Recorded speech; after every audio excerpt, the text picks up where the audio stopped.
소명은 창조주 하나님께서 사람을 창조하신 목적, 사람에게 맡기신 책임을 의미합니다. 그런데 중세 로마 가톨릭 교회에서는 이 소명을 자기의 신분으로 받아들였습니다. 그래서 가장 높은 소명을 받은 자는 누구인가? 하나님께 가까이 있어 사람들을 하나님과 이어주는 성직자들이 가장 높은 소명을 받았다 믿었습니다. 그 다음은 사회의 질서를 지켜주는 왕과 기사들이 그 다음 높은 소명을 받았다 하였습니다. 가장 아래에는 누가 있었는가? 사람들에게 밥 먹을 거리를 먹여주는 쌀을 생산하는 농부들이 가장 낮은 신분, 낮은 소명을 받았다 믿었습니다. 그러다 보니 중세는 어떠한 사회였을까요? 신분에 따라 계급 사회가 되었습니다. 또 계급에 따라서 하나님과 누가 더 가까이 있고 누가 가장 멀리 있는지가 결정되는 그런 사회였습니다. 그러다가 16세기에 종교개혁이 일어나면서 신교가 등장을 했죠. 이때 종교개혁자들은 무엇을 주장했나요? 특정한 사람만 성직자가 아니다. 모든 사람들이 다 성직자이고 각자 하나님 앞에 나아갈 수 있다 해서 만인이 제사장이다 라고 주장했습니다. 모두가 하나님 앞에 성직자로, 제사장으로 부름을 받았다라는 것입니다. 그런데 이들은 소명을 이제 신분이 아니라 그러면 무엇으로 이해했는가? 우리는 다 제사장인데 무엇으로 우리의 소명을 행할 수 있는가? 사회를 위해서 일하는 걸로, 직업이 바로 우리의 소명이다, 그렇게 이해했습니다. 그러니까 가톨릭에서는 신분이었지만 이 신교 사람들은 무엇으로 이해했다는 것입니까? 일로, 직업으로. 어떤 신자는 건축으로, 어떤 사람은 또 구두를 수선하는 걸로, 어떤 사람은 음식점을 운영해서 사람들에게 밥 먹여주는 걸로 그것을 자기의 하나님이 주신 소명으로 여겼습니다. 그렇게 이웃과 사회에 도움을 주는 것으로 이 땅에 하나님 나라를 세워나가는데 자기가 책임 있게 기여한다고 그렇게 믿었습니다.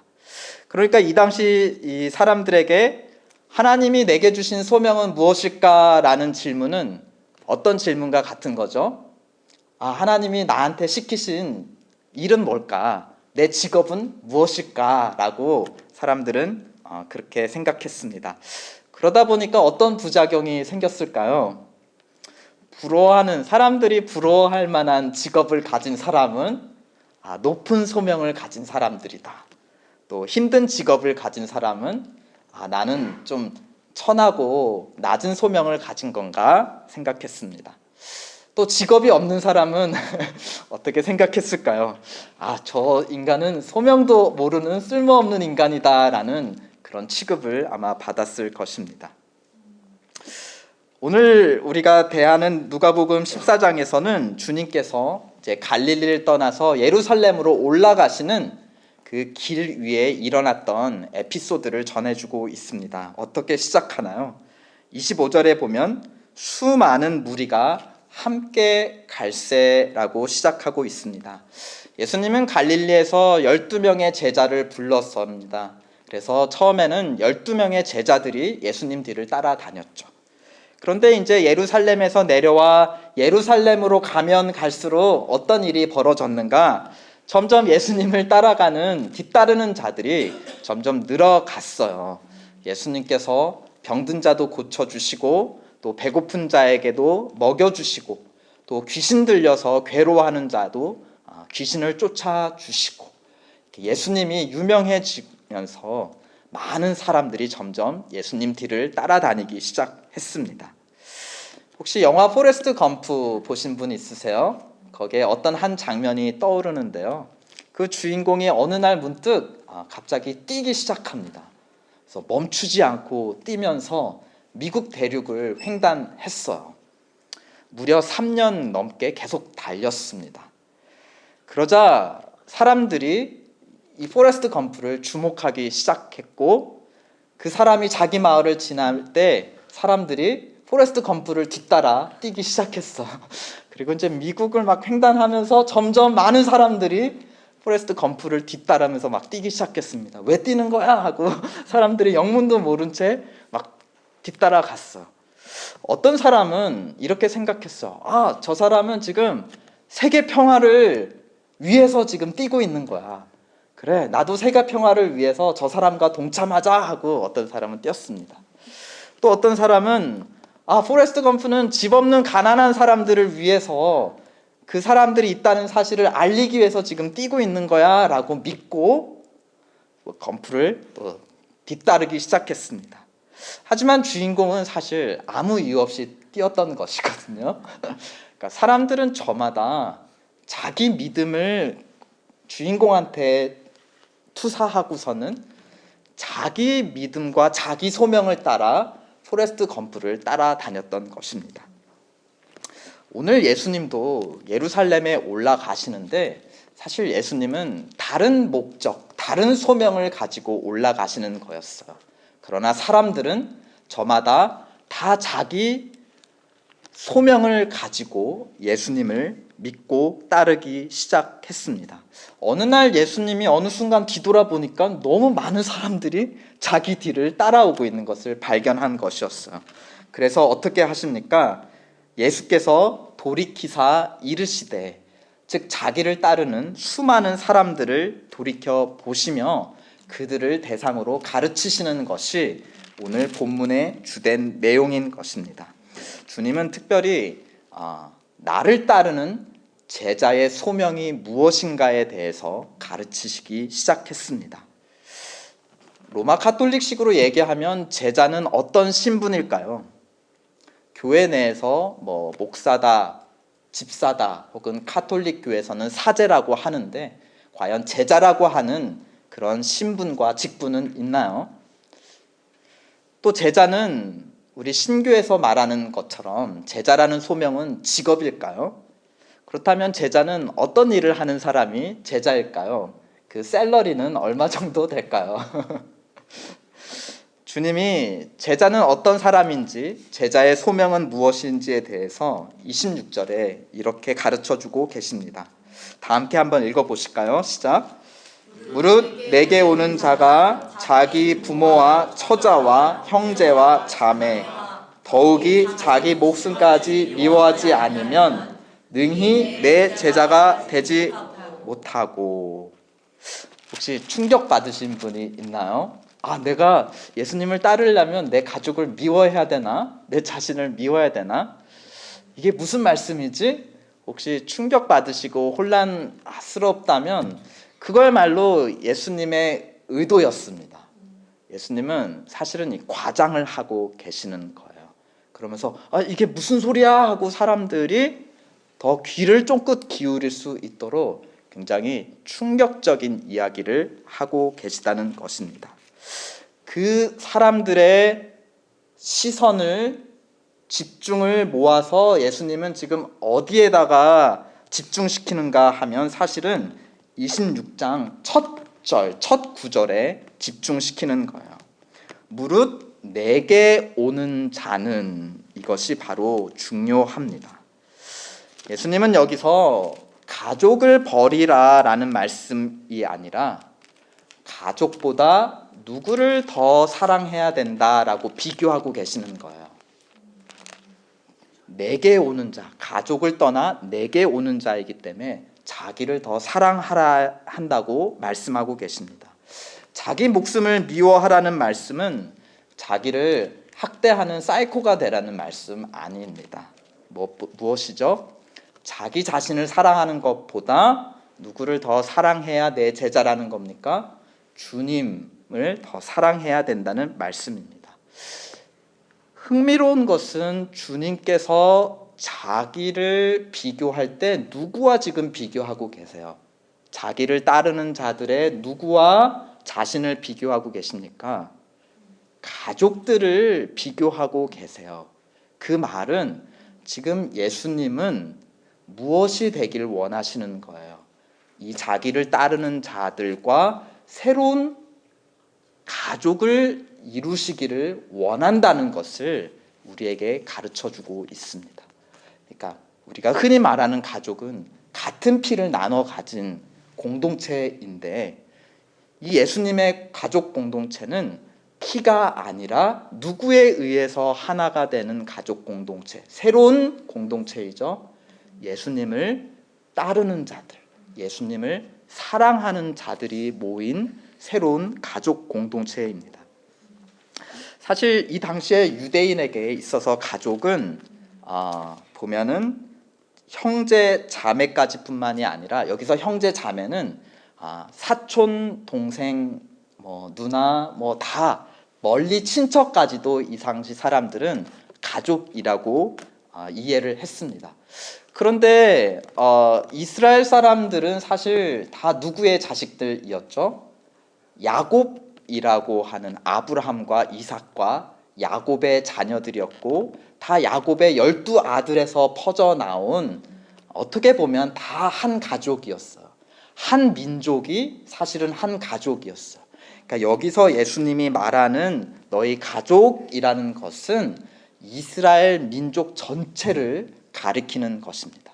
근데 예수님은 지금 나는 새로운 가족을 만들겠다라고 하시는 것은 무엇을 의미해요? 더 크게는 새로운 민족, 새로운 이스라엘, 새로운 하나님의 백성, 그 백성들이 모인 하나님의 나라를 나는 세우겠다. 새로운 나라를 세우겠다라고 예수님은 선언하고 계십니다. 사실은 수많은 무리들이 여러 이유로 주님을 따랐는데, 그 이유 중에 대표적인 것이 바로 가족이라는 것이었습니다. 우리의 부모님을 혹시 고쳐주실 수 있을까? 또 오병이어 기적처럼 우리가 배부름을 얻을 수 있을까? 또 우리 갈릴리 지방 사람들이라고, 촌 사람들이라고 예루살렘들이 무시했는데, 우리 예수님 갈릴리 출신이야. 우리 예수님이 예루살렘 가서 왕 되시면 우리 갈릴리 사람들에게 한 자리씩 주실 거야. 그러면 우리 갈릴리 사람들이 영광을 얻을 거야. 이런 목적. 혹은 지금 이 이스라엘 사람들이 로마의 지배를 받고 있었습니다. 그러니까 예수님이 왕이 되시면 로마인들을 몰아내고 우리 이스라엘 나라를 다시 재건하실 것이야. 그것이 자기 개인의 이유였든, 가까운 가족이든, 혹은 갈릴리 사람들이든, 혹은 더 넓게는 이스라엘 민족 전체였든지 간에, 이들은 마치 포레스트 검프의 뒤를 따라 뛰었던 수많은 사람들과 같이 저마다 자기의 믿음을 가지고 예수님을 따라다녔다라는 것입니다. 그런 자들을 향해 예수님은 새로운 기준을 제시하시는 거죠. 무엇입니까? 제자의 소명의 초점은 무엇이라는 겁니까? 바로 나라고 말씀하시는 예수님 자신, 그것이 소명의 초점이었던 것입니다. 나의 신분, 내가 뭐 해먹고 살아야 되나, 나의 직업, 나는 어느 공동체에 속해야 되나, 내 가족 공동체, 누구를 만나서 결혼해야 되나, 이거 중요한 소명이죠. 그러나 이 사람들은 예수님을 통해 자기 소명을 채우려 했던 거예요. 예수님을 통해서, 예수님이야말로 내 소명을 이루는 데 도움이 되실 것이다 하고 주님을 따랐는데, 주님은 아니다, 나 자신이야말로 너희의 소명이다 라고 그들에게 말씀해 주셨다는 겁니다. 다음 절 27절에 보면 제자된 소명의 초점이 다른 무엇이 아니라 주님 자신임을 더 또렷하게 강조하고 계십니다. 27절도 한번 함께 읽어볼까요? 시작. 누구든지 자기 십자가를 지고 나를 따르지 않는 자도 능히 내 제자가 되지 못한다. 우리 흔히들 자기 십자가 하면 어떻게들 이해하시나요? 내가 짊어져야 하는 내 인생의 어려운 짐. 대부분 내 돌봄과 희생이 필요한 가족들을 거론하며 이렇게들 얘기하죠. 어쩌겠어, 그 인간이 내 십자가인걸. 보통 이제 여성분들이 누군가를 지칭하며 그 인간이란 바로 그 남성의 그 상대자를 얘기하는 거겠죠. 아휴, 어쩌겠어, 그 인간이 내 십자가인 걸. 그러면서 주님, 제 십자가를 끝까지 질 수 있도록 도와주세요. 그렇게 이해하곤 합니다. 그런데 적어도 오늘 본문에서는 자기 십자가는 그런 의미가 아니었습니다. 당시에 어떤 선생님의 제자가 된다는 것을 어떻게 비유적으로 표현했냐면 멍에를 쓴다라고 표현을 했어요.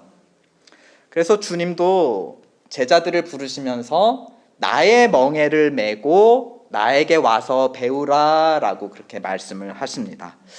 저 멍에라는 것은 그림에 나온 것처럼 소를 부릴 때 소를 이제 소 위에 씌우고 주인이 이제 자기가 방향을 정하고 가라 서라 뭐 빨리 가라 이렇게 명령하기 위한 도구입니다.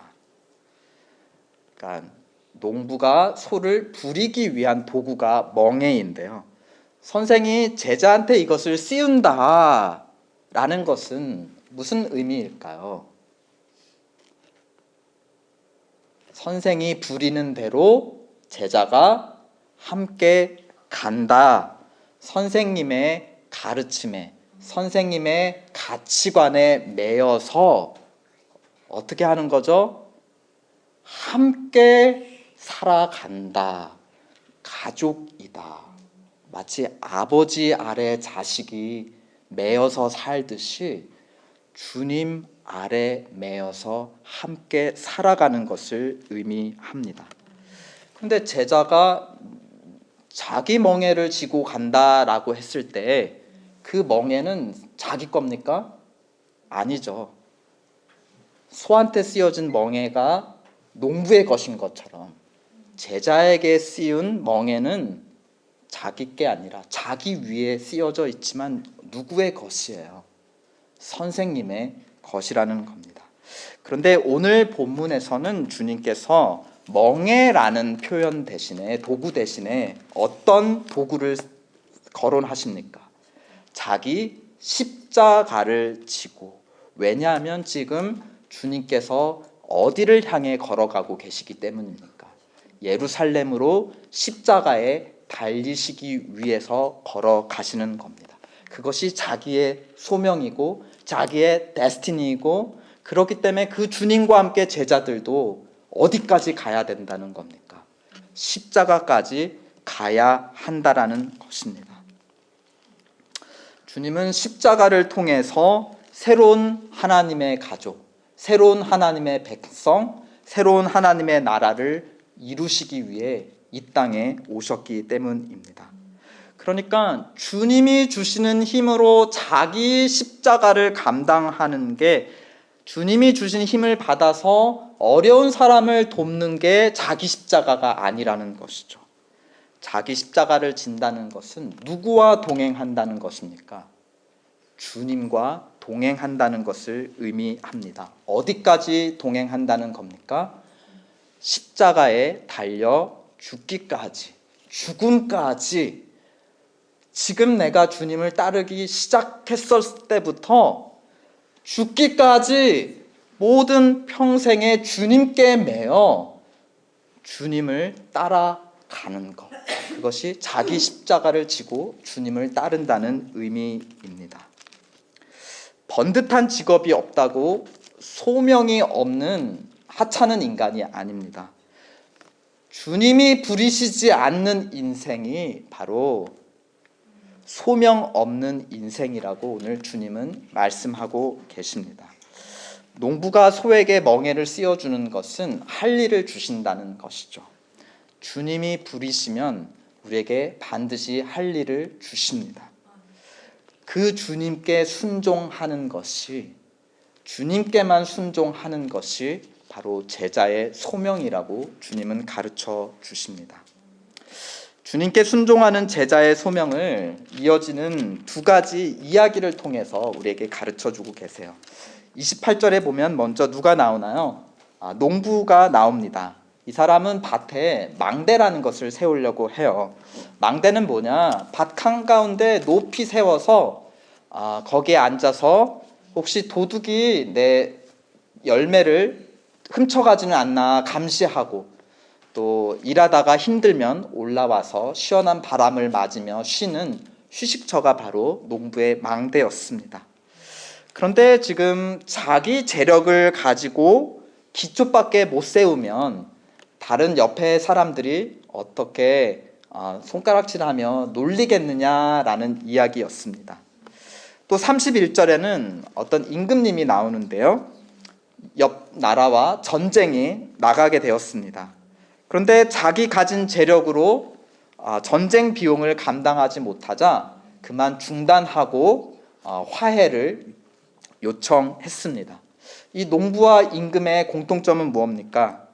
자기 가진 것으로 목적을 이루지 못했고, 그래서 부끄러움을 당할 수밖에 없다. 지금 예수님은 자신을 따르는 수많은 무리들을 농부와 임금의 비유로 가리켜 말씀하셨던 것입니다. 바로 33절에 그들을 향한 가르침의 결론이 나오는데요, 이와 같이 너희 중에 누구든지 자기 모든 소유를 버리지 아니하면 능히 내 제자가 되지 못한다. 그러니까 자기가 의지하는 것, 자기의 소유를 가지고 나를 따르면 하나님 나라에, 지금 길 위에서 나를 따르기는 시작할 수는 있는데 끝까지 하나님 나라까지는 들어가지 못한다. 그 재산을 다 낭비하고 허비하고 부끄럽게 돌아설 수밖에 없다라는 것입니다. 그러면 누구를 의지해야지? 자기 재산을 다 버리라는 말이 아니라 그것을 위해서, 그것에 조종당해서 주님을 따르는 것이 아니라 그것을 다 의지하지 않고 주님만을 의지했을 때 비로소 이 길의 끝까지 갈 수 있다. 십자가를 넘어 부활을 통해 하나님 나라에 들어갈 수 있다. 너희 가족을 통해, 가족 너무 소중하지. 가족을 통해 구원을 받을 수 있을까? 너희가 가진 소유 중요하지. 그 소유를 가지고 과연 하나님 앞에 의롭다 인정받을 수 있을까? 아니, 부끄러움 당할 뿐이야. 누구만을 따르고 의지하고 누구의 멍에를 매야 하나님 앞에 그 나라에 들어갈 수 있을까?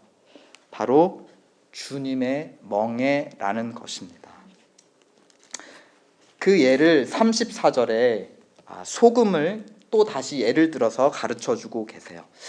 당시의 소금은 어떤 소금이었냐면 산에서 캐는 소금이었어요. 어떤 돌인데 그 짠맛 나는 돌이 있는 거야.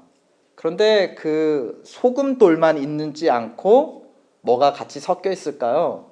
다른 돌들이 같이 섞여 있습니다. 그러니까 이제 요리할 때 그거를 이제 갈아 쓰다가 나중에는 다른 돌들이 나오면서 섞여 들어가면 어떻게 될까요? 음식이 쓰고 이제 맛이 없어져요. 그러면은 더 이상 못 쓰고 버리게 되는 것이죠. 마치 소금통 하나에 다른 게 막 섞여 있으면 우리가 그거 어떻게 다 골라낼 수 있을까요? 골라내지 못하죠. 차라리 버리고 새로운 통 사서 쓰는 게 낫습니다. 마치 또 한 소가 있는데 여러 주인이 한 소에 저마다 자기 멍에를 다 씌워놓고 막 한 사람은 여기로 가라, 한 사람은 저리로 가라, 한 사람은 가라, 한 사람은 멈춰라 하는 그 장면을 생각해 보세요. 소가 어떤 쓸모가 있을까요? 아무 쓸모가 없을 것입니다. 주님은 우리를 지배하는 다른 주인들을 버리고 오직 한 주님만 받아들여라. 한 주님만 모셔라. 한 주님의 멍에만을 받아라. 그것이 바로 제자의 소명이라고 가르쳐 주시는 것입니다. 흥미로운 것은 제자는 누구인가에 대한 대답을 해 주시는데 보면은 이것도 아니고 저것도 아니다라고 말씀하세요. 다른 멍에, 가족이라는 멍에를 미워해라. 또 너의 가진 재산이라는 것을 어떻게 해라? 버려라. 지금 더하기라고 더하라라고 말하는 것이 아니라 예수님의 접근은 마이너스, 빼기입니다. 제자의 소명을 마이너스 소명으로 우리에게 가르쳐주고 계세요. 우리는 보통 플러스를 많이 강조하거든요. 또 예수님을 전할 때 어떻게 많이들 전하시나요? 예수님 믿으면 이것도 좋고 저것도 좋고 이 복도 받고 저 복도 받고. 우리는 어떻게 하죠? 예수님을 뒤따르는 데 있어서 무엇을 많이 강조해요? 플러스 많이 강조합니다. 또 우리 교회 오라고 할 때도 없는 거 많이 강조하죠.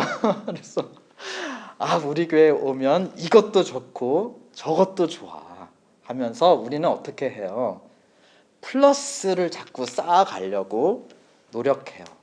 내 자신을 소개할 때도 어떻게 해요? 나는 이런 사람이고 또 저런 사람이고 내 주변에 누가 있고 또 누가 있어 하면서 어떻게 해요? 우리는 자꾸 플러스 합니다. 우리 코스코나 어떤데 회원으로 서브스크립션 할 때도 어떤가요? 혜택을 굉장히 많이 강조하죠. 우리에게 플러스가 되는 혜택을 많이 강조하지만 우리가 지켜야 되는, 우리가 지불해야 되는 마이너스의 의무는 바로 보면은 어때요? 계약서 맨 끝에 보이지 않게 아주 작게 이렇게 써져 있습니다. 이거 사람들이 보고 와, 이런 혜택이 나한테 있단 말이야 라는 거기에 굉장히 많이 마음이 움직이게 되죠. 혹시 우리 교회도 또 그렇게 접근하지 않나요? 우리 교회 오세요. 이거 좋아요. 근데 우리 교회 오면 우리는 개척교회에서 한 달에 한 번씩 친교 때 밥도 해야 되고요. 우리 사람이 없기 때문에 빈자리가 생기면 분위기 너무 안 좋아요. 그러니까 모든 모임마다 꼬박꼬박 꼭 반드시 참석해야 됩니다. 라고 우리가 그런 헌신해야 되는 커밋먼트를 강조한다고 해봐요. 그러면 이 사람이 과연 올까? 그러니까 우리는 처음에 어떻게 해요? 이것도 좋고 저것도 좋습니다 하고 일단 들어오면 이제 헌신해야 될 것들을 또 강조하기도 합니다. 그런데 주님이 지금 자기를 따라오고 싶어하는 수많은 사람들을 보면서 주님은 지금 무엇을 강조하고 계세요? 플러스를 강조하고 계시나요? 아니에요. 마이너스를 강조하고 계세요. 나를 따르려고는 가족도 다 버릴 각오 해야 돼. 나를 따르려거든 모든 소유를 다 버릴 각오를 해야 돼. 소금의 맛을 잃게 하는 너에게 섞여 있는 모든 불순물들 다 태워야지. 그거 다 같이 다 가지고서는 날 못 따라. 일단 그거 다 버려. 지금 예수님은 목적이 뭐예요? 야, 너네 너무 많이 나를 따른다. 조금 다 떨어져 나가라 하고서는 예수님은 지금 마이너스를 강조하고 계시는 것입니다. 그렇게 하면서 모든 다 버리고 제하고 마이너스 그 끝에 무엇 하나 남는 겁니까? 26절 보시죠. 내게 오는 자, 나라고 하는 예수님 한 분 남을 때까지 주님은 모두 다 버리라고 말씀하시는 겁니다. 27절, 또 내 십자가, 주님이 멍에로 쓰여진 내 십자가, 그거 하나 남을 때까지 주님은 모든 우리를 둘러싸고 있는 것들을 다 버리라고 말씀하고 계십니다. 우리 교회도 마찬가지죠. 우리는 주님을 따르는 제자들의 공동체입니다. 그렇다면 우리 교회가 자랑할 만한 것들, 그래서 사람들한테 우리 교회 한번 와보세요 라고 자랑할 만한 그것조차도 주님을 따르는 제자라면 어떻게 하라는 겁니까? 그것도 우리는 다 제하여야 한다. 이 교회가 교회된 마지막에 남는 단 하나가 있다면 그것은 무엇이라는 겁니까? 주님, 주 예수 그리스도, 그분이 지신 십자가, 그것만을 자랑하는 것이 우리의 개인의 참 소명이고 그러한 제자들이 모인 이 교회의 소명이라는 것입니다. 여러분은 제자이십니까? 이 엠마오 가는 길 교회는 진짜 교회입니까? 우리도 교회를 향한 이런저런 자기만의 신념들이 있습니다. 우리 교회는 좀 이랬으면 좋겠다, 저랬으면 좋겠다, 좀 선교하는 교회, 좀 다음 세대를 일으키는 교회, 혹은 말씀 성경 공부에 정말 목숨을 거는 교회. 그것이 잘못된 것이 아닙니다. 그러나 그 모든 것이 다 빠지고 난 다음에, 그것이 다 없어지고 난 다음에도 우리가 교회가 교회 되려면 무엇 하나 잃어버리지 않는 그 마지막에 하나가 무엇이라는 겁니까? 우리 주 예수 그리스도, 우리를 위해 우리가 하나님 앞에 온전하게 설 수 있도록 우리의 죄를 대신 감당하신 우리 주 예수 그리스도, 그 한 분만으로 우리는 교회라는 것입니다. 그러므로 우리는 주님을 자랑하고 주님의 십자가를 자랑하며 주님의 명령에 순종하는 충성된 제자들이 됩시다. 아멘.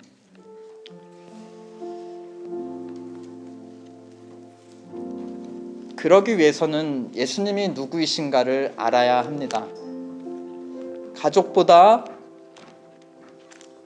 더 나를 사랑하시는 분이시고, 내가 가진 모든 자랑과 명예와 경력보다 더 영광 되신 분인 줄을 내가 알 때